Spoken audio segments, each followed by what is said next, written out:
less people, but that's great. You know, at least as long as one person's here, that's what matters. And that's kind of what I wanted to talk to you about today, is that we got to be good to each other, you know. It's about time to quit fighting each other, you know. It's way, way past due, you know. Just like this event right here, there's a lot of things we could be doing together, you know, as people, you know, just all people. You know what would happen? What would really happen if we took all the Indian people and said, okay, let's go to Washington, D.C. and show them some force. And if you really, if every person said, okay, I'm going to be just one guy counted, and you go down there, we're going to have half the government, we're going to have half the nation down there, you know? And that's not their nation, that's ours. And so we're going to tell them, you know, let our brother go. It's about time. And this is our voice telling you this is what's going on. We're tired. We're tired.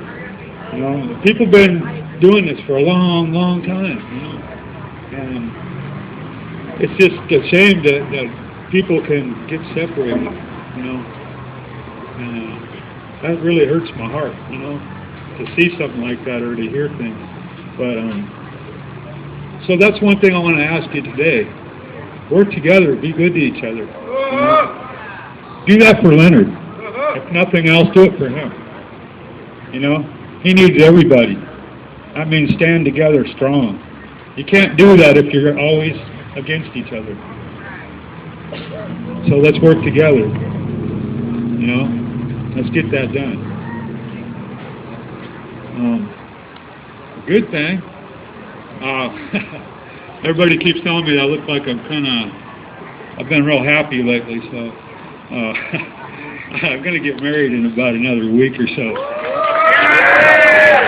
So I told her, well, she's with the Peltier Committee in Pennsylvania, and she's going to be coming out here to live, so she'll be by my side every time when we come up here now. And so I love her a lot, and I want to just put that out there for her, you know, that she's welcome from these people from this Northwest, you know. And she was wondering, you know, how are people going to think of me over here? I don't really know this or that. And I said, what are you worried about? Just come on over and let's just do it. So that's what we're doing. So, anyways,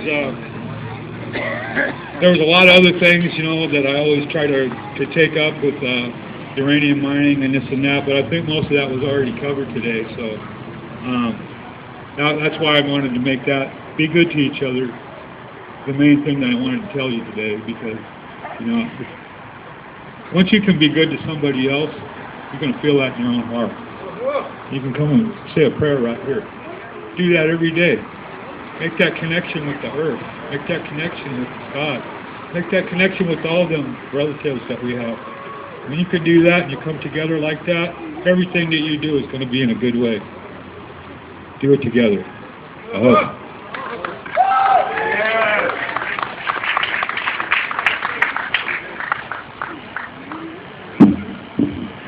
Directly across the street, there's the big red van. Clyde just brought that down so he can give some of the other drivers a ride to the Portland Avenue Park so they can come back and pick up their passengers. Very good, very good.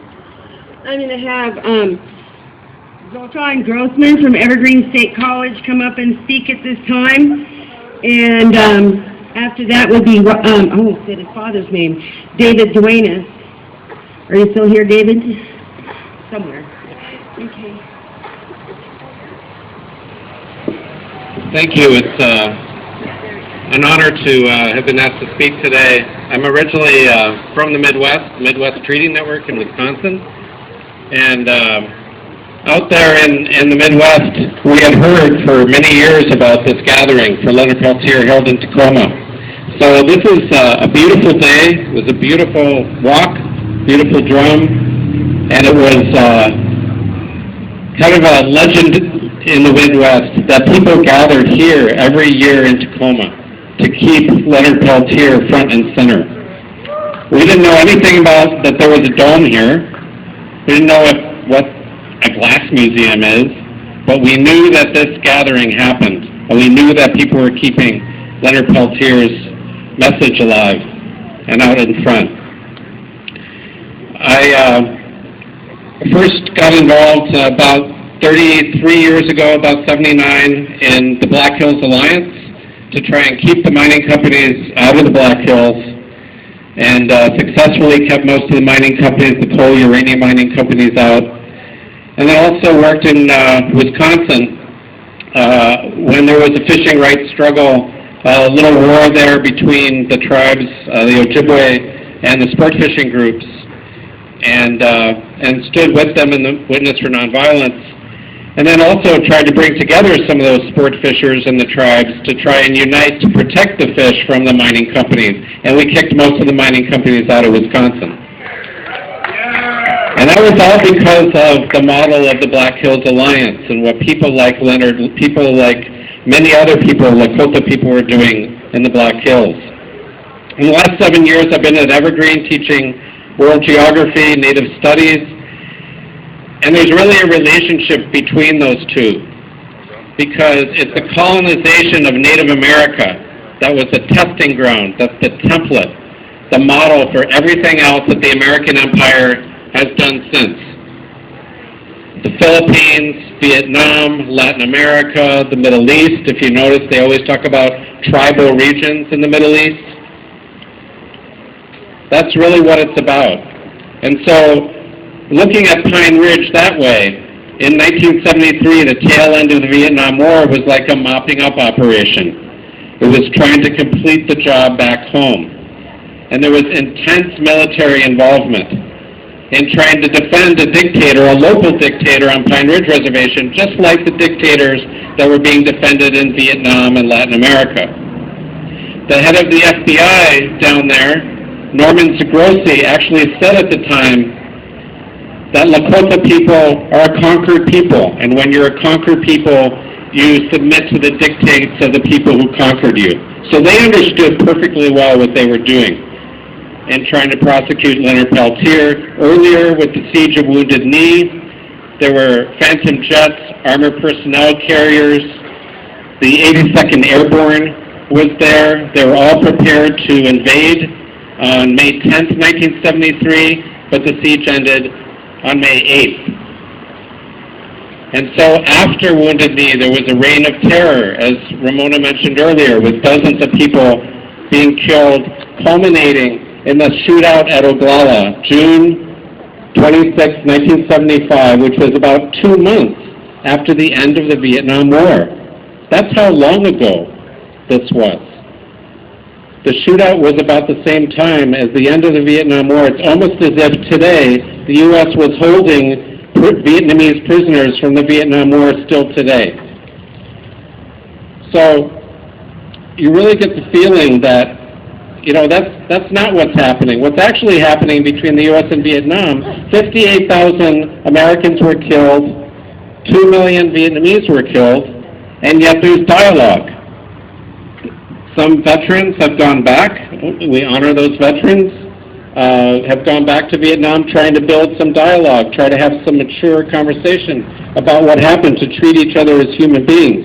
But what is the FBI doing about a shootout in which it lost 2 of its agents, along with Joe Stuntz of the American Indian Movement, who's always forgotten about and never mentioned? They're trying to keep that war alive by prosecuting Leonard Peltier. And every time that someone tries to talk about releasing, they're there with their protests, they're there with their dioramas. So it's very important to tell our friends that Leonard Peltier represents something much larger. Is the FBI and the U.S. government by extension telling us that that war is not over, that that war is alive and it continues. So it's not just about freeing one man, it's also about bringing that war to a close. You notice that every time the TV networks want to show Native people as poor or desperate or helpless, where do they go? Where do they send the camera crews? It's always to Pine Ridge. Always to Pine Ridge. That's also a way to say that this war isn't over. This war has to be kept alive. Now, some people say, and some of my friends even, well, I don't know about Peltier's case, there's this, there's that. I don't know exactly what the facts are. It really doesn't matter at this point about the whole legal argument about what happened that day, about what happened since. I personally believe that Leonard is innocent of those charges. But even if you confront people who do not believe that, they should still ask for Leonard to be released.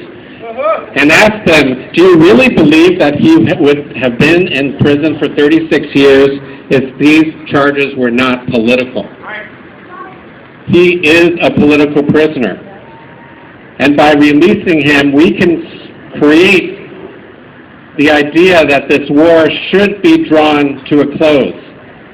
In all of the peace settlements in all of the countries where there's an end to fighting, El Salvador, Northern Ireland, South Africa, we hope Palestine, part of the peace settlement is always to release the prisoners, to release the POWs, to exchange the prisoners. That's what peace is about. That's what bringing a war to an end is about. And we can say that Leonard Peltier will be free. And finally, I want to recognize a young man who's not here, a young Lakota man who is here for one of the past gatherings.